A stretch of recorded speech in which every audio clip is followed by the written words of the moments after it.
These are the 15 things that I do every single time I start a new painting in order. Number one, make sure the idea makes sense. Before I start doing anything, I always want to make sure that my idea is actually readable. Can the viewer understand what the painting is trying to express just through the paint alone? The idea certainly doesn't need to be complicated and it doesn't need to be original.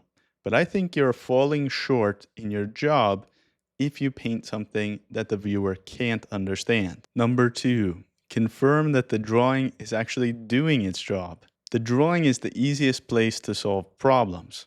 Once you get into actually painting, it's a lot more complicated and can make much more of a mess. I'm not looking for a super detailed or refined drawing, but I want to make sure, is the composition working? Do I have the figures placed so that they're not falling off one of the edges and that it's not ruining the idea? On top of that, are the proportions working? Can I actually understand who the people are? So if you're working on a portrait, does it have likeness? The biggest lie that beginners tell themselves is that I'll sort it out in the painting stage. You definitely won't. You're going to cause a lot of problems for yourself. So just do it now. Number three, mix a simple palette. Lately, my absolute favorite palette, it's just burnt sienna with white and black, and it feels like a cheat code for starting a painting. If you add the white to the burnt sienna, you get a nice creamy base. If you add black to burnt sienna, you get some nice rich browns. This makes it easier to establish the values, and I actually find it strategic for the layering process.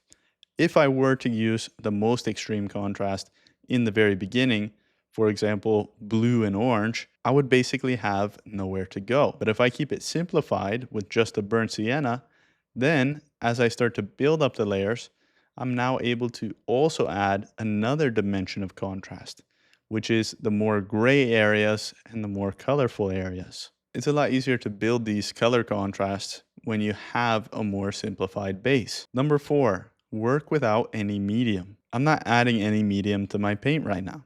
And a lot of people get confused by this because they think that you have to add medium. The truth is, you can work with colors straight out of your tube and it's not going to cause any problems in the layering process. There's a lot of misconceptions about fat over lean. This is actually as lean as you can get without using solvent. Linseed oil is the only medium that I would personally use, and I wouldn't use that until the later layers, if at all. Number five, use only two brushes at a time. I start with just two big brushes, one for the lights and one for the darks. Again, this helps to keep things very simple. If I can just fill in the big areas and give myself the value structure that I'm looking for, the painting is going to be working much better overall compared to using all kinds of different brushes, getting into detailed brushes, and trying to do too much in the beginning. Number six, start with the darks. I always work from the darks to the lights. A lot of beginners get tripped up here because they want to start with the details or the things that are the most shiny, like the highlights. The problem is you can't really understand your lights if you don't have the darks to compare them against. So it's important to put the darks in first as a point of reference. This is what's known as relative contrast. When I put in the darks, it completely changes the way that I will perceive the lights. Another interesting benefit is that just with the darks, I can already start to understand the form. So just with the shadows and the dark areas, it should already start to look like your subject. 7.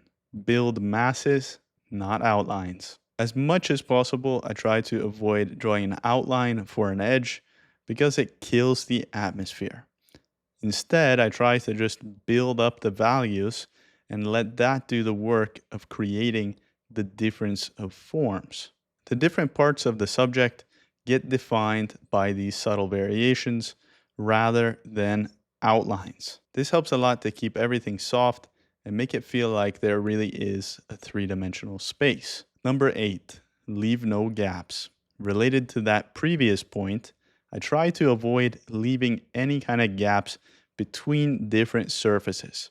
A lot of beginners will avoid covering the entire surface, or they will paint their background and leave a little gap between the background and the subject because they're afraid that it's going to ruin the drawing. The problem is when you do that, it creates the exact opposite effect. It makes everything feel broken and disconnected. Number 9, protect the shadow areas. Don't blend them. A lot of beginners tend to blend every single contour. If there's a difference in value, they smooth it out. They see a dark shadow and a lighter midtone, and they think there needs to be a smooth gradient between them. Not every transition is a gradient, though. In nature, there are different types of transitions. Sometimes they're very harsh and abrupt, and sometimes they're more smooth and soft.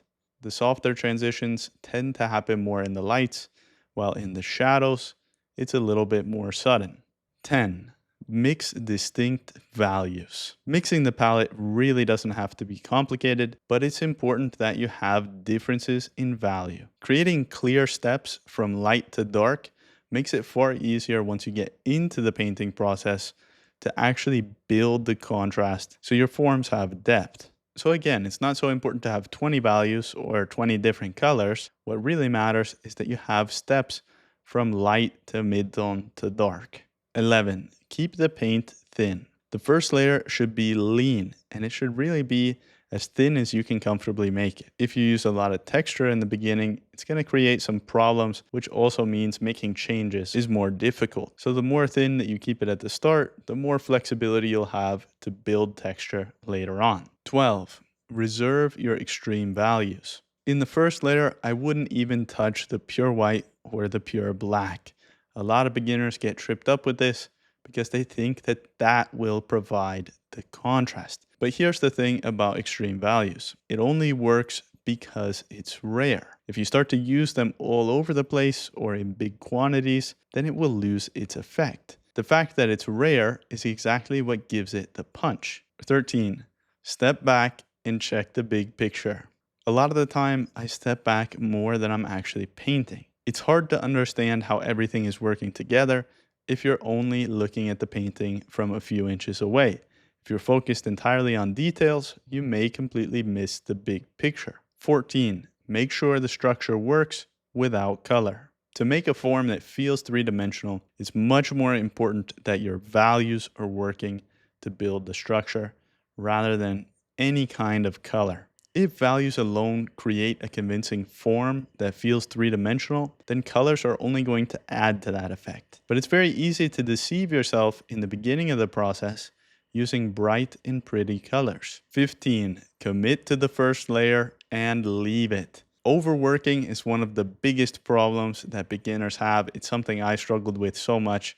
You start to get into the painting, you're enjoying yourself, and then you want to just keep going. You think, oh, if I can just make that one little change, then it's going to come together. And it turns into a marathon painting session. This is one of the biggest mistakes you make because you lose your freshness. It's much better to give yourself breaks and only work for a limited amount of time with lots of focus. The first layer is not for finishing. It's just to create the structure. Let it be that and walk away. If you want to go deeper into this and learn my full process for layering a painting, that's exactly what we go into in my online community, Kitschtown Live. I'll leave the link in the description. I hope you'll come paint with us. And with that, thank you so much for watching and have a great rest of your day.